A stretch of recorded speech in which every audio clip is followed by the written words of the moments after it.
বৃহস্পতিবার air India বিমানে ভয়াবহ দুর্ঘটনা, শয়ে শয়ে মৃত্যু।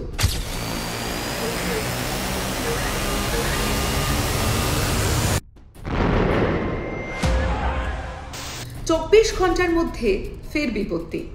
এবারও এয়ার ইন্ডিয়া টেক অফ, আর সেই টেক অফের কিছুক্ষণ পরই জরুরি অবতরণ করা হলো এয়ার ইন্ডিয়ার বিমানটিকে।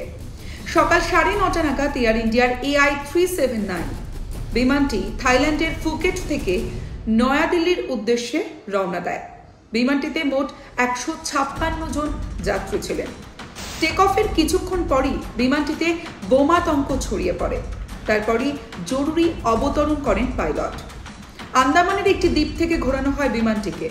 তারপরে ফের ফুকেটে নিয়ে আসা হয়, আর ফুকেটেই জরুরি অবতরণ করা হয় বিমানটিকে।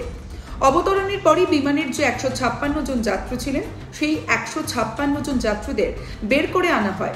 পরে অবশ্য গোটা বিমানটি তন্ন তন্ন করে খুঁজেও কোনো রকম বোমা পাওয়া যায়নি। বৃহস্পতিবার আহমেদাবাদে মেঘানীনগর, সেখানে ভয়াবহ দুর্ঘটনা ঘটে বিমানে।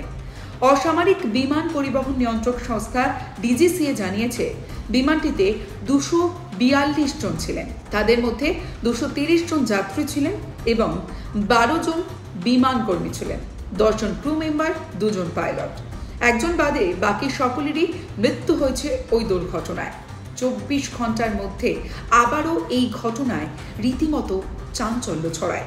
তবে কে বা কারা এয়ার ইন্ডিয়া বিমানে এই বোমাতঙ্ক ছড়ালো, তার তদন্ত শুরু হয়েছে।